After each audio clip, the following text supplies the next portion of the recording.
New Thought Media Network. We are a global broadcast network.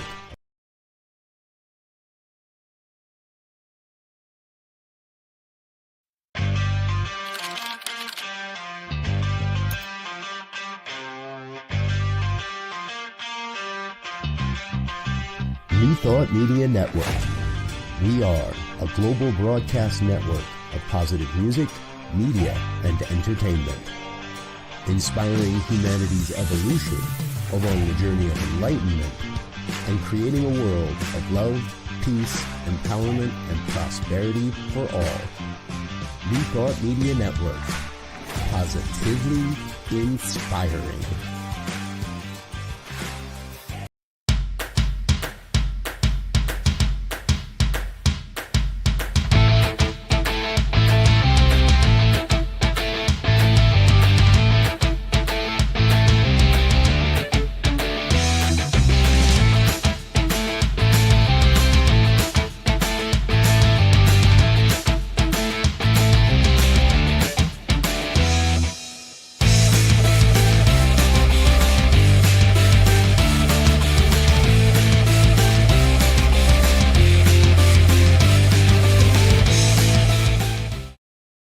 Hello, and welcome to Rockin the Love.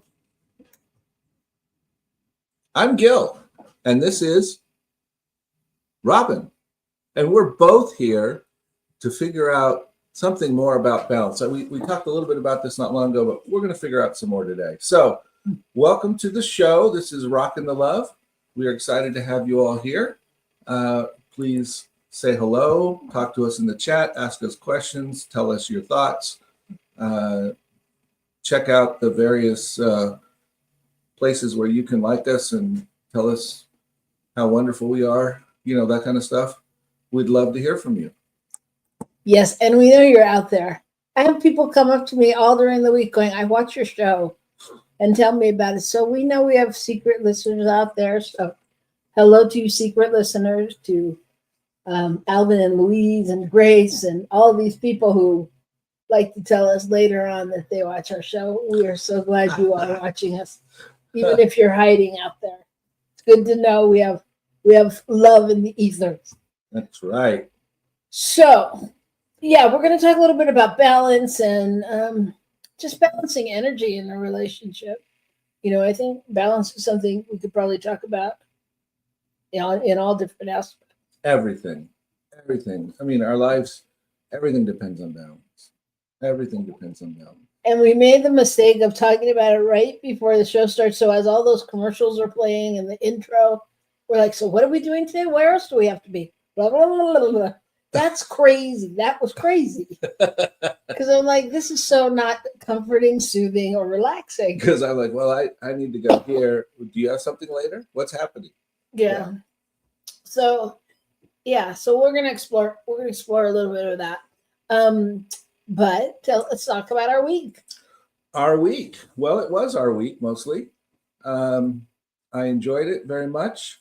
Actually, I felt like I got a little balance. So I was telling somebody today that we went to a conference kind of thing, and we went a day early, and we didn't get out of bed until 11:30, and we didn't leave our room till about 5. And what we were doing was rebalancing. It's true. We were just like, and it felt so good. And so, that was kind of how the week started last Thursday. And then we went, we got to be involved with some other people and had a big event in Kansas City at the Unity Village, which is quite beautiful. Never been before. Enjoyed it very much. And then Robyn had some additional stuff to do. And I, speaking of balance, I got to come home and get a kid who was sick. And I got to, kind of go through the various things. So overall, it was a good week. It was nice to have a change of scenery, even if it wasn't totally relaxing.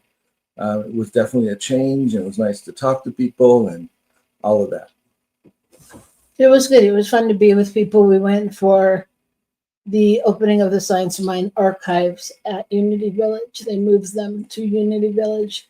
And it, I think for me, because I'm not a big history person. I mean, although I've been to the archives when they were in LA, I've been to the archives in Denver, and now I've been in Kansas. But I think, it's a fascinating feeling for me to be with people that are that anchored in history and really, carrying it on. I mean, I really felt it felt like an honor to be there to me. Even though it wasn't necessarily my thing, it was nice to be a part of it. Yeah. I think something that struck me was just that what I started to get from it was, from the energy and excitement of these people who are finding various books and letters and recordings and all these things of particularly Ernest Holmes, but of realizing that if they're put that stuff into the record, if you will, and then continue to do that as Science of Mind continues to reveal itself, how exciting that will be. And the other piece was that, had the realization that that what Ernest Holmes did with all of those various teachings from New Thought, from Emerson, from the different places, is exactly what we're called to do with his, if you will, and that is to reinterpret it into an understanding and a way that people can hear it now. So it doesn't become stuck in Ernest Holmes' words, etc., but his words are the guidance, part of the guidance for us finding our way to the future. So it lives on. Yeah, so it lives on. So it becomes living, just as we go back and we read Emerson and we read these different people because they're fascinating and it's great to know. But we don't do that, generally speaking, unless we also have encountered something that put it into modern language that helped us understand it and modern understandings. Right? And then we go back and look at the other and see how it fits together. And that's where it's really fascinating. So it's kind of like a different way of putting it all in balance. Yeah. Yeah, it did put it in balance for me in a certain way. Yeah. I've never been a big fan of like you kind of let's preserve the old stuff, let's sing that song again because we've done it for the last 40 years, But I think knowing what all those things are and understanding those people's perspective, understanding their enthusiasm gives us a way to get in touch with what it all means for us today. Yeah, well said. Well said. Thank you.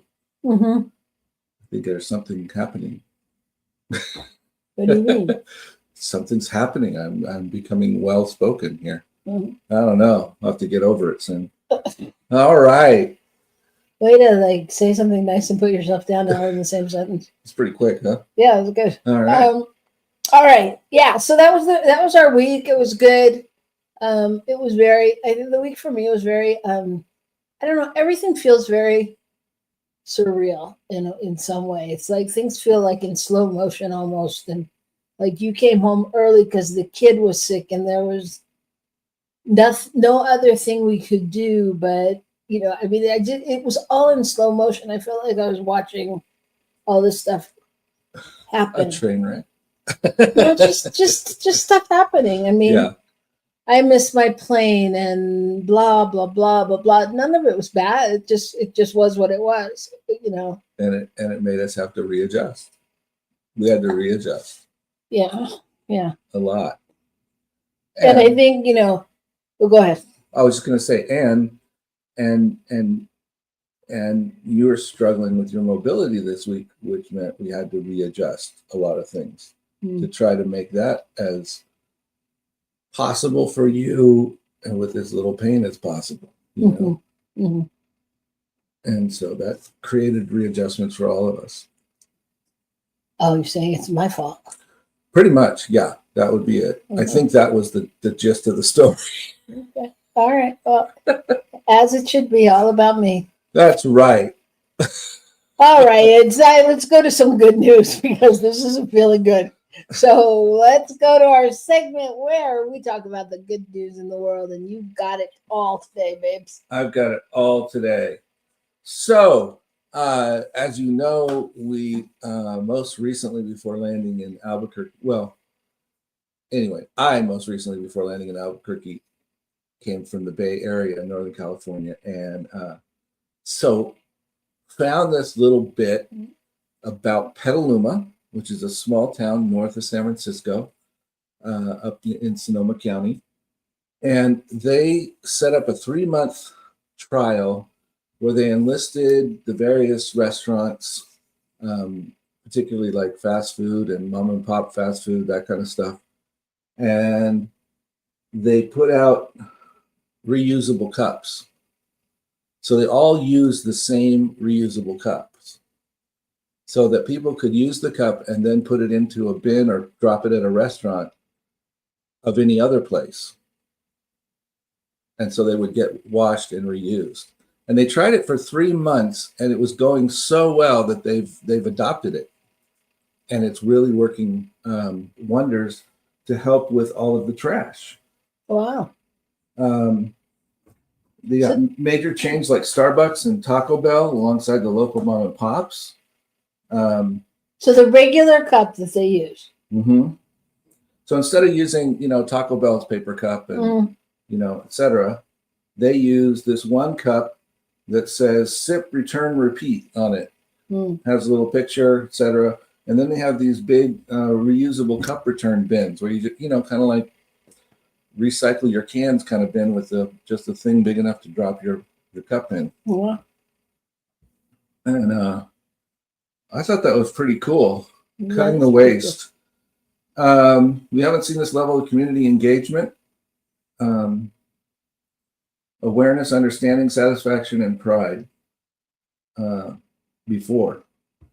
So it's kind of cool. And Petaluma's a neat little town. We spent some time there. There's a winery there that we really like.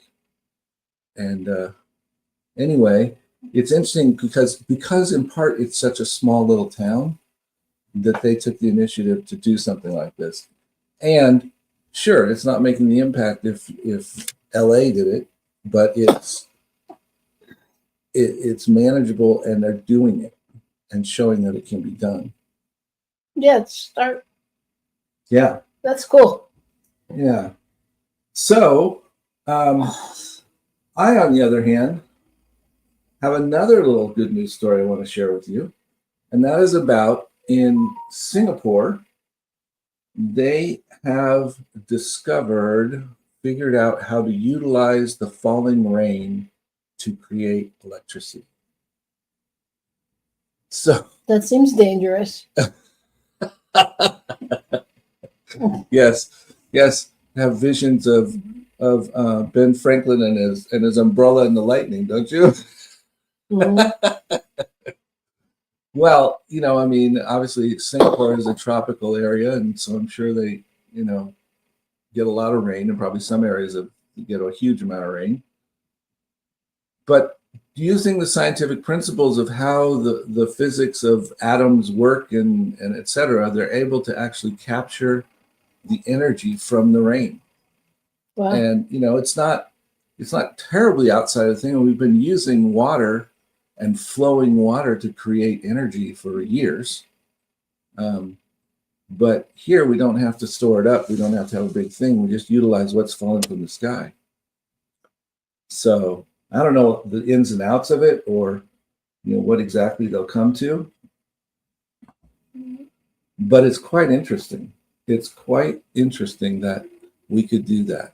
So 2 really cool environmental stories, I think. Very cool. Very cool environmental story. Well, I have one good news story hot off the press. You ready? Sure. My husband was just ordained a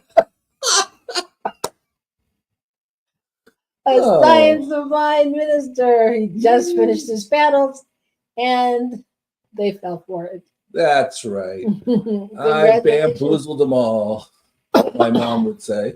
And she did on a regular basis when I bring home my report cards. So John, what is ordination? What is ordination? Ordination is sort of like the tenured track at a university. It's the thing that says you are in it.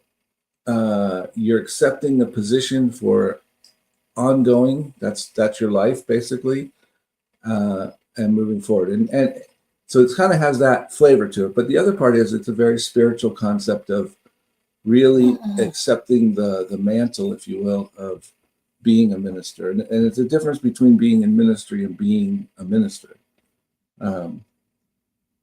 We all can be in ministry. We can all do all kinds of ministry, but being a minister has a certain commitment to it. And anyway, for me, part of the significance is that I've been on this journey since I was about 20.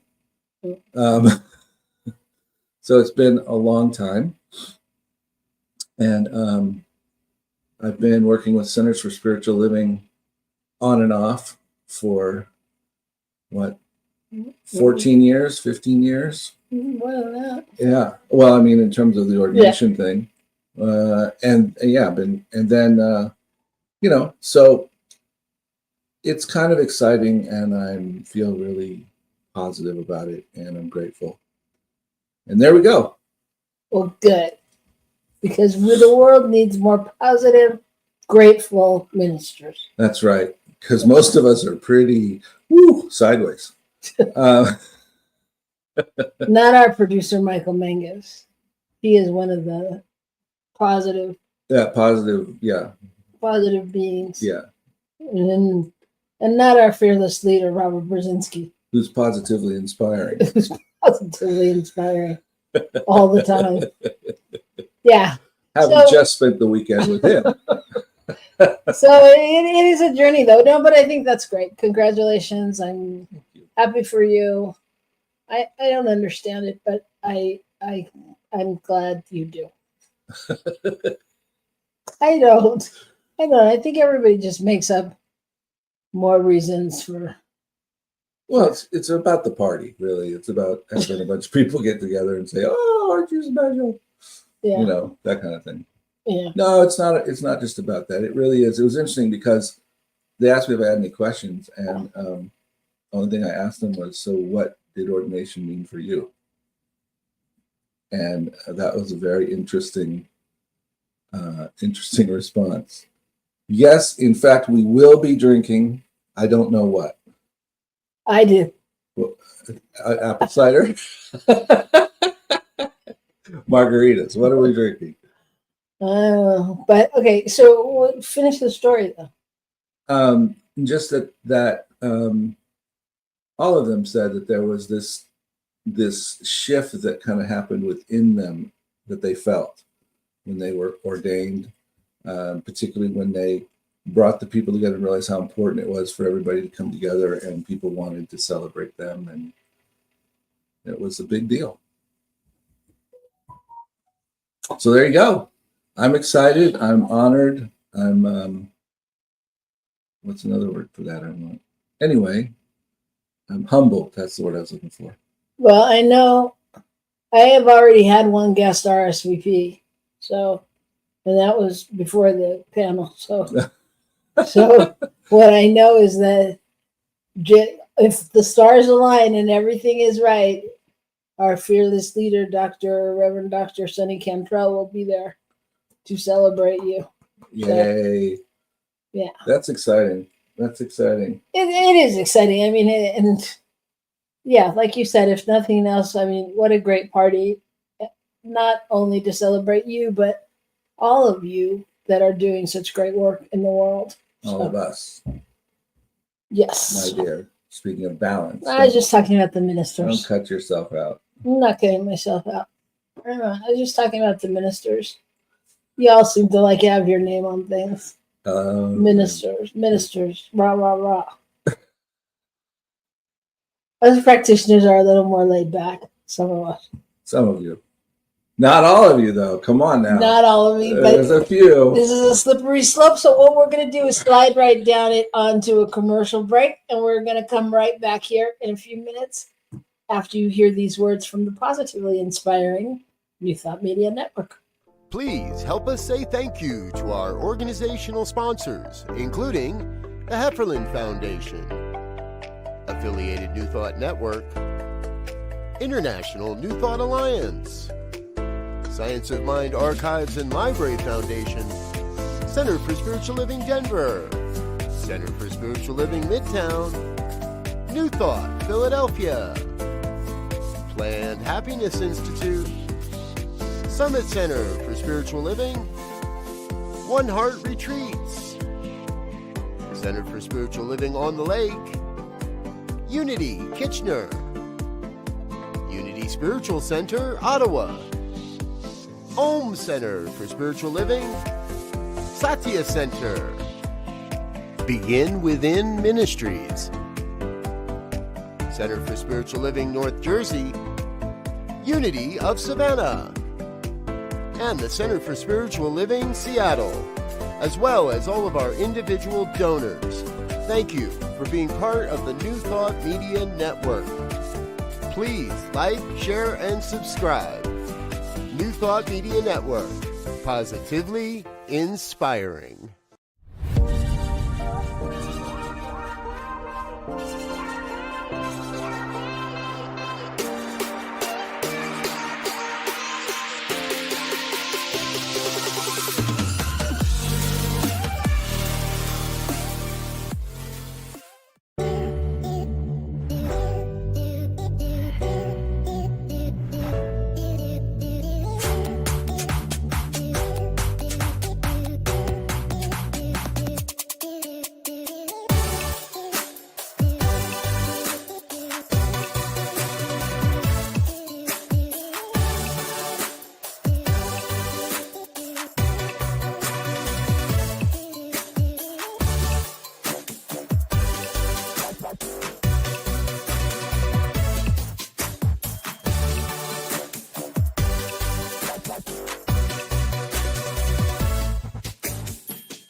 Hello. Welcome back to Rockin the Love. I am Robyn Rice Olmstead. And I am Gil William Olmstead. And we are Rockin the Love. That's what we do here every Wednesday. And how long have we been doing this? Long time. My gosh, 3.5 years. Right, Michael? It's a long time. Yeah. Yep. And poor Michael, he's still doing it for the same rate. And nobody's gotten a raise. I mean, come on. No. Oh, there he is. Now hold it. First of all, congratulations. Thank you. Yeah. And I have a snarky comment, but I'm not going to say it. Because I have ordination panels next year. Yes, you do. So any advice here? Yeah. Don't give a shit. Okay. I mean that. Okay. So don't care. You're not there to impress anyone. You just show up as you and what you know. You're being the minister. Okay. All right. What do you mean by that? Well, Thank you. I'll write that down, and then I will tell my sponsor and also my mentor that you said just don't give a shit. Okay, not a problem. All right, and He's not the most eloquent guy we know. No. well, again, congratulations. That's a big milestone, and well done. All right, I'm done. Okay, so talk about balance here. Okay, we're going to talk about some balance. Okay. Bye. So what is balance? What is balance in a relationship? There's all kinds of aspects to it, right? Mm-hmm. I mean, we could talk about energy. We could talk about time. We could talk about time together, time apart, all but different things. But one of the things that really struck me that to me makes sense all the way around is this idea of energy exchange. And I think that's kind of our whole balance in our life is how are we sharing energy and being replenished with energy? How are we continuing that balance? The energy exchange. Yeah. That's a good question. Well, I mean, I think first of all, what is your interpretation really of that? Because when I hear it, I mean, I think it's really important to be aware of balance of energy exchange in a relationship. Mm-hmm. Do you think that? Well, yes. And I was thinking about it, and I know I said to you before the program that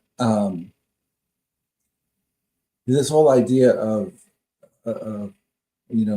giving, according to Deepak Chopra and many others, is you're always giving and receiving.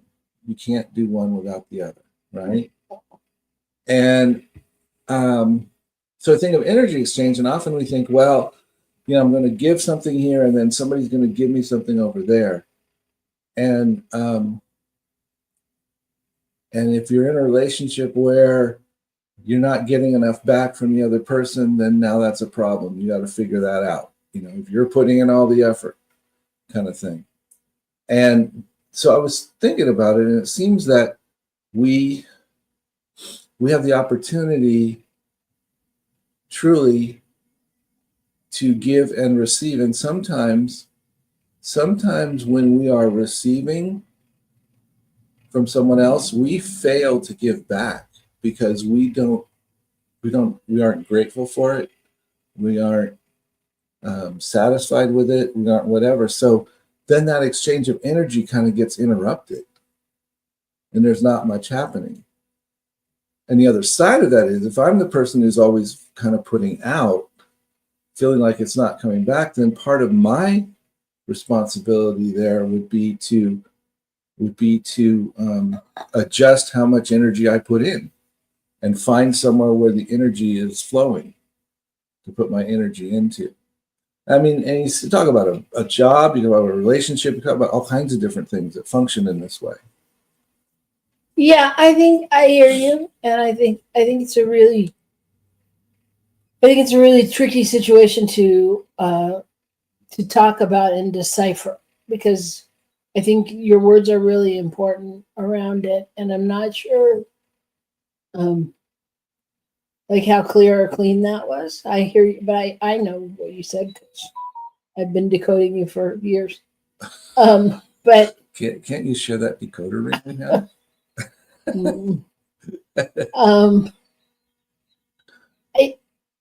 Yes, I think, I mean, always when you're giving, you're receiving as well. And I think it's more, we notice it more maybe when it's mismatched. Right. As opposed to just the fact that we're always doing that. I think that so let's talk about it in our relationship, just so for clarity. Because I think there's like your normal give and take daily, whatever. And then there's like when there's a situation, and when there's a situation, everything's heightened and everybody expects more of everything. or less of everything, whatever, in the situation, right? But I mean, I think in the normal, I mean, I think that's part of how people, find their mate, right? Because the energy flow fits and clicks, and Right. you lift me up when I'm down, and You give me hope. don't say. Yeah, no, but you know what I mean. There's that balance. You strike a balance where you go, this feels good. Even, you're not, and then we've all been in relationships where we've overgiven. We've been the overgiver or maybe the undergiver. Yeah, could be either, really. Yeah. Yeah. But I think for me, when we started talking about this topic, one of the things was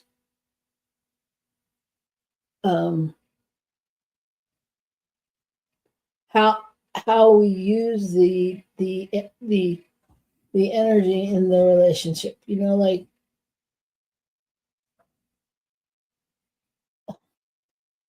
Like how you can get very pointed about certain things that almost feel negative. I know that that's just you trying to figure out a situation.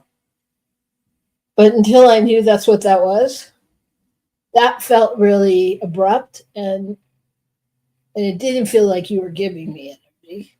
You know what I mean? And it's like, how do we decode that? Or how do we balance? You know what I'm saying? How do we? Yeah. I mean, I think we all have to, and hopefully we all grow. So we're all finding, where our edges are, what needs to be polished, what could be different because we don't understand it. But yes, what you're talking about, I'm sure is when I'm saying, okay, so tell me what, because what I'm trying to do is put it together and figure out what is going to support the situation or whatever it is, right? And sometimes I get frustrated because you answer with, well. Well, wait a minute. I don't mean that in a bad way. I just mean it's a different kind of answering, and I find it in other people too. It's not just you for any stretch of the imagination. Believe me, I know that. But when you're trying to find out what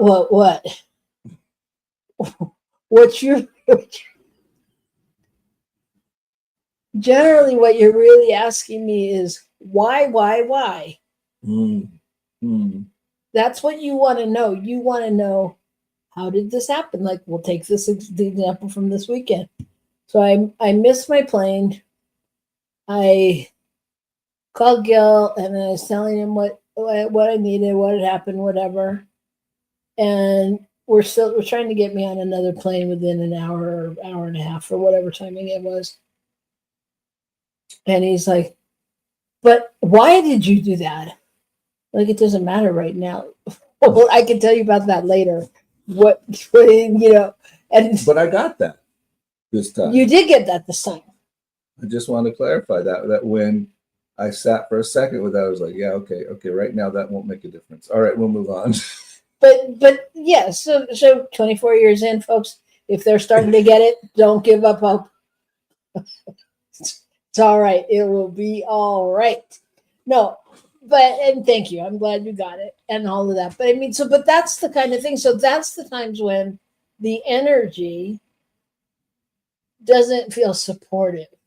Because in my mind, like, if you had called me and said, this is what happened and this is what I need, my general woman, Pisces, whatever you want to call it, blame it on, self would be like, okay, what do I need to do? What can I do? How do I support you? And I just go that route. Yours is you're still trying to, I don't know what you're trying to do, make it work somehow. Yeah. And sometimes partly what I'm doing is like, I didn't expect you to be alone. So I was trying to understand how it ended up that you were alone, because I was sort of counting on you not being alone, and that was part of my comfort with leaving you there. So that was very disconcerting to me in that moment. And you're right, it didn't matter in the moment. But for me, I was like, what the hell happened? I thought you were taken care of. Okay. Well, you should know, but last time you left me alone, we got a rescue dog. I should not be left alone if you want to have some say in what's going to happen next. Because the minute you left me alone, I was like, yeah, no, nobody needs to come with me. Because I was like, I don't want to be with people. I'm good. So yeah, but I say that. I mean, I say that laughing with you, but it is something to talk about because if you're leaving me with an expectation, you know, that this is the way it's going to be, we need to talk about it. Yeah, and I didn't explicitly do that because I thought we'd already kind of made the arrangement, so I was comfortable with it. But yes, you're right, and that's something. So anyway, so that kind of thing then brings in this thing of, well, what happened, and then the next part though that sometimes isn't as clear. Like you said, I said, where are you? You said, well, I'm right near the airport. I can just go drop off the car.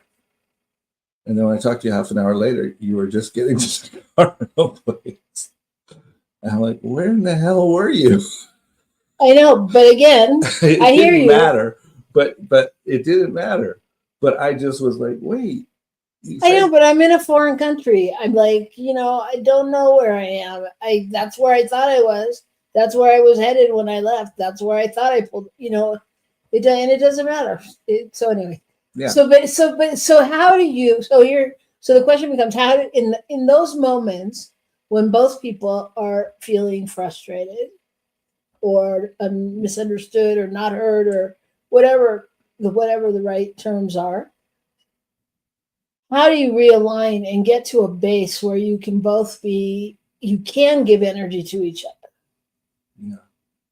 Well, interesting, because I think using that example, I think that's something I did amazingly well this time. And part of it was just releasing my expectations. You know, and just going, okay, whatever, doesn't matter. This is where she is. This is what's happening. How do we go from here? Yeah, and this is all we can do. Right. Yeah, and you did. I mean, you did do well. I mean, I thought we both did well for the most part. We did. I wasn't saying anything about you in that. I was just saying I was evaluating myself. And I but what it was in order for the energy to not become, for instance, a drain on you because I'm demanding things from you, demanding explanation, demanding, you know, whatever, right? So that would have drained the energy from you. And I wouldn't have been acknowledging the energy that you're putting out either. Right. You know, and your energy was, here I am, be nice. You know, and the way to meet that was to be nice. Right. Right. And that's not always something that I've been good at or we're good at. But part of that thing is what I was talking about earlier is that's the learning where if the energy isn't flowing right, I have to look at me, because it doesn't matter whether I think I'm giving or I'm receiving. Somewhere in there, I'm either not receiving the other person with what they're sending, or I'm not giving out to the other person what would be received. So I have to go back to, and like you said, you know, yeah, my question was what, why? And the answer was, oh, not important. This is where I am now. Okay, let's move on. You're right. But I had to adjust that to get there. Yeah. So that was good. So that's in general, I think that's the basis of the answer is like, it does take taking a breath and you know, recalibrating to what's important now.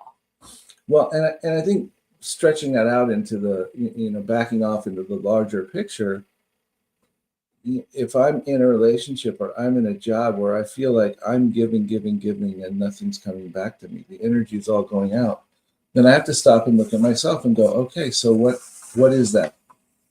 What am I not understanding? What am I, how is it, am I not giving what's needed so that the energy doesn't flow? Am I expecting to get something from a situation where it's not going to work because they're just not on the same page? You know, so I need to recalibrate my expectations for what comes back, or I need to change my situation, you know, and those two can be difficult. But in order to stay in balance, the staying in balance is ultimately my responsibility for me. You know, I can't hold you responsible for holding me in balance. So if I'm, you know, if I'm getting bent out of shape because I have to walk slowly while you walk because your knees hurt, and I have to, you know, whatever, well then I need to figure that out, because nobody's sucking energy out of me. I'm allowing my energy to go because of my attitude around it, in part. You know, so it's literally costing me energy. So what I'm hearing you saying is that it really is, I mean, a lot about a self-awareness, you know, and I mean, I think that's really key in, I mean, in all of this relationship stuff, you know, is really being able to be self-aware and check in with yourself to see where you're at. Because so much of the times, there's times when so many arguments or disagreements or mismanaged moments could be avoided by one person just taking the space or the time to be, to breathe, to be alone, to say what they need. I think that's the other part of the balance piece is, you know, we talk about time together, time apart, bump it up, it up. I mean, I have to figure out what's going to hold me in balance. And so if I need to ride my bike for an hour a day, then I can't consistently pretend that it's you that stops me from doing that, and then show up, and because I'm out of balance, bring that to our relationship. Because I'm out of balance, I'm frustrated, I'm not feeling energized, I'm, you know, whatever it is, right? So that's just one example, but that idea. Well, but it's a good example because in reality, my opinion is that I can't blame anything on you. Well, no, because I never do anything. Oh, that wasn't what you meant? No, but I'm serious. If I'm always putting the blame out there on you or anybody else, you know, I mean, that is totally eluding my relationship with myself. Right. You know, and that's what this show is all about. You know, it's about your relationship with yourself is first. Mm-hmm. Mm-hmm. And if I have a need that I need to fulfill, then I need to figure out how to fulfill it, and how to make it work. And that means I have to be responsible to communicate whatever the need is. I have to be responsible to take initiative, to take care of whatever. But I can't just decide, oh, well, she doesn't like it when I do that, so that's done. And now it's her fault that I don't feel satisfied or whatever it is. You know? Okay, so what is, how do we keep that energy clean? How do we, what's the question I'm asking? How can we, well, I think it goes back to what you said, and that's our relationship with ourselves. The reality of balance comes back to us, but it's bigger than just me declaring exactly what I need, et cetera, et cetera. It means that when I'm in relationship or in relationship with a job or whatever it is, that I'm also aware of how I'm receiving stuff, so that, you know, if I'm receiving stuff and I'm resentful and frustrated, et cetera, then that's going to translate back to energy going back that's depleting for the other side. They're going to feel depleted, and I'm going to feel depleted. And so the reality is, I could say, well, this is such and such, and that's why I feel disappointed and this and that, and so that's how we got here. Well, no, let's back it up. Let's turn it around. Can I shift how I view it? Can I be grateful? Can I walk in and go, this is the best thing I've ever done? You know, this is it. This is great. And have a different attitude, which shifts the energy that I'm going to be able to return, and also then will affect the energy that comes to me. And suddenly my balance shifts altogether. And it's not necessarily because I got rid of something or someone or anything. I shifted it within myself, but that made a real shift. I mean, I really am receiving different energy. I really am putting out different energy, so that circulation, that circuit is really connected and moving. And I think that's so important. I mean, we talk about it a lot. We've talked about it over the years. And I think it's one of those things that kind of gets diminished, because it's one of those things that we know, but we don't always put it into like a full force practice. Mm-hmm. And I think, you know, it's like when I woke you up this morning, on the morning of his ordination, and I said, no, you don't get to go back to bed. You don't get to do it a different way. I mean, you're going to do it a different way, because it really was, in some ways, a rite of passage, right? And a stepping up into why people want to be an ordained minister. You know, what that is and what that means to you. And it's like, I think in our relationships, we tend to, I'm not saying everybody does this, I'm not saying it in a bad way, but for lack of a better way to say it right now, we kind of, you know, as time goes on, it gets dumbed down a little bit, you know, and we don't really hold it in the space of all the infinite possibility we did at one time, you know, and all the gratitude and all the whatever. Yeah. Mm-hmm. Yeah, you're right. And in a sense, when you talk about this is sort of like renewing your vows. Mm-hmm. And where you mark something with an event or, you know, an idea, and so it becomes a place where you can really allow yourself to shift into something again or new. Mm-hmm. And I think that's another important thing, of creating those places in our lives where we can go, okay, this is a new place. I can be, you know I'm new every morning. I know, you know, but sometimes, you know, we need that